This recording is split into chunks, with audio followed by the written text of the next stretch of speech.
Hello students, আশা করি তোমরা সবাই ভালো আছো। আজকে আমরা নোটপ্যাডে বিভিন্ন কাজগুলো দেখে নেব। চলো আজকে নোটপ্যাডের কাজগুলো আমরা কম্পিউটারে দেখে নিই। আজকে আমরা নোটপ্যাড সম্বন্ধে আলোচনা করব। নোটপ্যাড প্রথমে আমরা খুলে নেব। নোটপ্যাড কিভাবে খুলতে হয় আমরা জানি যে স্টার্ট বাটনে ক্লিক করতে হবে প্রথমে, তারপরে অল প্রোগ্রামসে যেতে হবে, তারপর অ্যাক্সেসরিজ ফোল্ডারে ক্লিক করতে হবে এবং নোটপ্যাড অপশানে ক্লিক করলেই নোটপ্যাড খুলে যাবে। তো নোটপ্যাড উইন্ডো খুলে গেলে আমরা এটাকে ম্যাক্সিমাইজ বাটনে ক্লিক করে বড় করে নেব। তো নোটপ্যাড হলো একটি ওয়ার্ড প্রসেসিং সফটওয়্যার এবং এই নোটপ্যাডের সাহায্যে আমরা কি কাজ করতে পারি আমরা জেনে নিই। যে নোটপ্যাডের সাহায্যে আমরা চিঠিপত্র টাইপ করা, এছাড়াও আমরা লেখাকে সাজাতে পারি, কাগজে প্রিন্ট করতে পারি এবং ভবিষ্যতের জন্য লেখাকে আমরা সেভ করে রাখতে পারি। নোটপ্যাডের প্রধানত তিনটে অংশ দেখতে পাই। একটা হলো টাইটেল বার, মাথার দিকে যে অংশটা ব্লু কালারের যেটা দেখা যাচ্ছে সেটাকে টাইটেল বার বলে।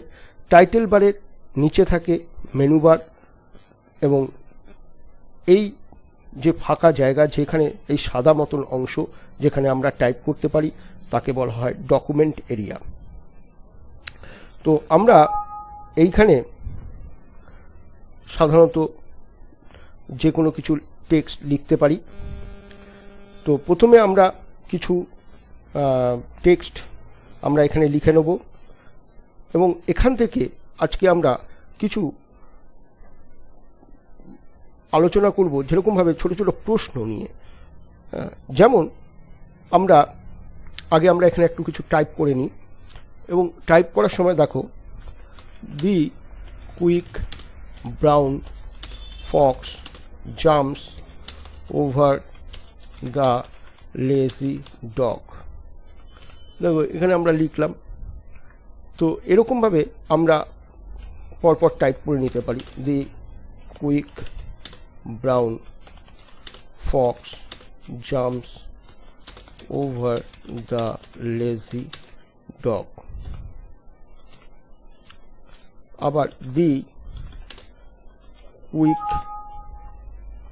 দেখো, ব্রাউন ফক্স, আমরা এইটুকুনি লিখলাম।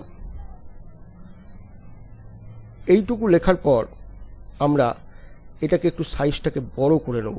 এটা সিলেক্ট করলাম, ফরম্যাটে গেলাম, ফন্টে গেলাম। দেখো একটু সাইজটাকে বড় করার জন্য আমি এখানে 16 করলাম। দেখো এখানে বড় করার ফলে এইখানে লেখাটা চলে আসলো। তার মানে আমার এইখান থেকে আমি লেখাটা একটু লিখে ফেলি। Lazy quick brown fox jumps, এখানে লিখি ওভার দ্য লেজি ডগ। তো এইভাবে আমরা লেখাটাকে বড় করে ফেললাম, তাতে দেখতে সুবিধা হবে। এবারে আমরা এইটাকেই আমরা কিভাবে কপি পেস্ট করতে পারি একটু দেখব।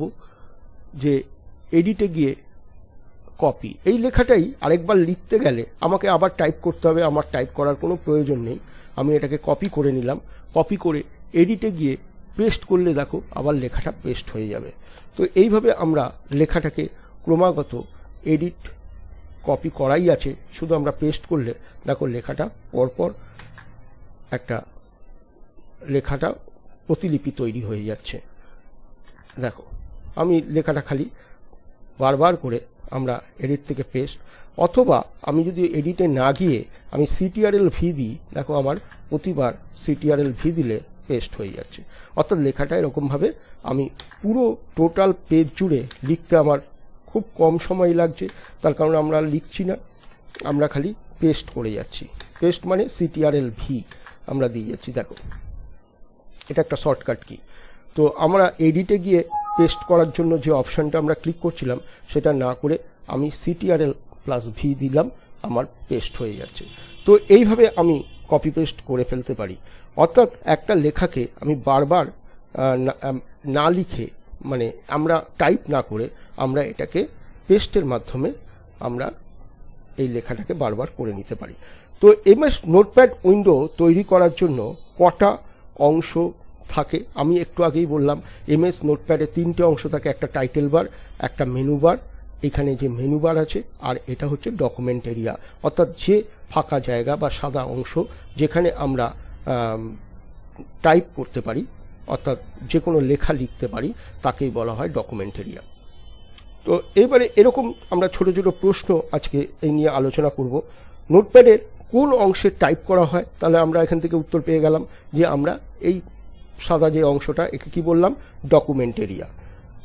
তো নোটপ্যাডের সাহায্যে আমরা কি কাজ করতে পারি? নোটপ্যাডের সাহায্যে আমরা একটু আগেই বললাম যে বিভিন্ন চিঠিপত্র লেখা, বিভিন্ন টেক্সট লেখা, লেখাটাকে সাজানো এবং সাজিয়ে এবং কাগজে প্রিন্ট করতে পারি, এবং তারপরে আবার ভবিষ্যতের প্রিন্টারের সাহায্যে আমরা এটাকে প্রিন্ট করে নিতে পারি এবং ভবিষ্যতের জন্য এটাকে সেভ করে রাখতে পারি। তাহলে চলো সেভ করাটা কিভাবে যায় আমরা একটু দেখে নিই। প্রথমে ফাইলে ক্লিক করব, তারপরে সেভ অপশানে যাব। সেভ অ্যাজ ডায়লগ বক্স খুলে যাবে। এখানে আমি আমার নাম লিখব বা ফাইলটা যে নামে আমি সেভ করতে চাইছি সেই ফাইলের নাম দেবো, দিয়ে সেভ বাটনে ক্লিক করলেই ফাইলটা সেভ হয়ে যাবে। তো এরপরে আমরা চলে আসব যে নোটপ্যাড থেকে কি করে বেরিয়ে আসা যায়। নোটপ্যাড থেকে বেরিয়ে আসার জন্য ফাইল থেকে এক্সিট অপশানে ক্লিক করে আমরা বেরিয়ে আসতে পারি নোটপ্যাড থেকে। আরেকটা প্রসেসে আমরা বেরিয়ে আসতে পারি, সেটা কি আমরা একটু দেখে নেব। দেখো এখানে আমরা সেভ করেছি ফাইলটাকে, তো আমরা এই ফাইলটাকে আরেকবার খুলে নেব। আবার ক্লোজ বাটনে ক্লিক করে আমরা এখানে এটাকে বন্ধ করে নিতে পারি। তো আমরা এক্সিট থেকে করতে পারি, আবার ক্লোজ অপশান থেকে আমরা বন্ধ করে দিতে পারি। তো আবার আমরা নোটপ্যাড খুলে নিলাম, নোটপ্যাডের ফাইলটা যে ফাইলটা ছিল আমাদের, এবং এখান থেকে আমরা যে এই যে স্টাইল রয়েছে, এটা কি, যে একটা ফন্ট স্টাইল, অর্থাৎ ফরম্যাট থেকে আমরা ফন্টে গেলেই আমরা দেখতে পাবো এখানে 3টে জিনিস, একটা ফন্ট, একটা ফন্ট স্টাইল, একটা সাইজ। ফন্ট স্টাইলের মধ্যে রেগুলার, অবলিক, বোল্ড অবলিক ইউ এটা রয়েছে, অর্থাৎ এই 4টে ফন্ট স্টাইল রয়েছে আমাদের এখানে। আর এখানে বিভিন্ন ফন্টের নামগুলো রয়েছে, যেমন এখান থেকে আমরা যদি অন্য কোনো ফন্ট করতে চাই তাহলে আমরা এইখানে গিয়ে ক্লিক করব, দেখো এরকম ফন্ট হয়ে যাবে। তো ফন্টগুলো চেঞ্জ করে নিতে পারি আমরা এখান থেকে টাইমস অ্যান্ড নিউ রোমান বলে একটা ফন্ট আছে, সেই ফন্টটাকেও আমরা সিলেক্ট করে নিতে পারি। টাইমস, দেখো এখানে লিখছি, এই দেখো টাইমস অ্যান্ড নিউ রোমান চলে এসছে, এটা সিলেক্ট করে নিলাম, দেখো এখানে এই লেখাটা লিখতে পারি। তো এইভাবে আমরা ফন্ট চেঞ্জ করতে পারি, অর্থাৎ ফরম্যাট থেকে গিয়ে ফন্ট অপশানে গিয়ে আমরা ফন্ট চেঞ্জ করতে পারি। ফন্টের সাইজ আমরা পরিবর্তন করতে পারি, এখান থেকে আমরা 22 যদি করি, দেখো একটু সাইজটা বড় হয়ে যাবে। তো এইরকমভাবে আমরা ফন্টের সাইজও পরিবর্তন করতে পারি। ওখান থেকে আমরা তাহলে ফরম্যাট থেকে ফন্টের মধ্যে আমরা 3টে অপশান পাই, একটা ফন্ট, ফন্ট স্টাইল আর ফন্ট সাইজ। এইভাবে আমরা ফন্ট এবং ফন্ট স্টাইল এবং ফন্ট সাইজ পরিবর্তন করতে পারি। এরপরে আমরা আসি নোটপ্যাডের মেনু বারে কটা মেনু থাকে। আমরা নোটপ্যাডের মেনু বারে 5টা মেনু দেখতে পাচ্ছি, একটা file, edit, format, view, help, এই 5টি মেনু আমরা দেখতে পাই। উইন্ডোর সব থেকে ওপরের বারটিকে কি বলে? অর্থাৎ নোটপ্যাড উইন্ডো, এইটা একটা নোটপ্যাড উইন্ডো, সব থেকে ওপরের বারে ব্লু কালারের যে বারটা আছে এটাকে আমরা কি বলি? এটাকে বলি আমরা টাইটেল বার, এটাকে বলি আমরা টাইটেল বার। তো একবারে নোটপ্যাড উইন্ডোর সব থেকে ওপরের বারটিকে বলা হয় টাইটেল বার। এবং এখানে কোথায় গেলে আমরা এটাকে কোথা থেকে আমরা লেখা শুরু করতে পারি? যে কার্সার যেখানে থাকে, দেখো কার্সারটা এখানে রয়েছে, এখন এখান থেকে আমরা লেখা শুরু করতে পারি। যেখানে আমার কার্সার থাকবে, আমি কার্সারটাকে ওপরে নিয়ে গেলে এইখানে কার্সার রয়েছে, এখান থেকে আমরা লেখা শুরু, তার মানে কার্সার যেখানে থাকে সেখান থেকেই লেখা শুরু করা যায়। তাহলে যদি আমাকে প্রশ্ন করে যে আমরা কোথা থেকে টাইপ করতে পারি নোটপ্যাডে, যেখানে কার্সার থাকে সেখান থেকে আমরা, বা কার্সারটা এখানে ব্লিঙ্ক করে এবং দেখো নিচে চলছে, এটাই হচ্ছে কার্সার, এবং এখান থেকে আমরা এটাকে লিখতে পারি, যে কোনো টেক্সট লেখা শুরু করতে পারি। তো এবারে আমরা চলে আসব নোটপ্যাডের ফন্ট সাইজ কত পর্যন্ত থাকে। নোটপ্যাডের ফন্ট সাইজটা থাকে, দেখো এখান থেকে আমরা দেখে নিই। ফন্ট সাইজটা সাধারণত 8 থেকে 72 পর্যন্ত থাকে। চলো এই যে দেখো 8 রয়েছে, 8 থেকে 72। তাহলে 72 পর্যন্ত নোটপ্যাডের সাইজ রয়েছে। 72 মানে অনেক বড় হয়ে যাবে।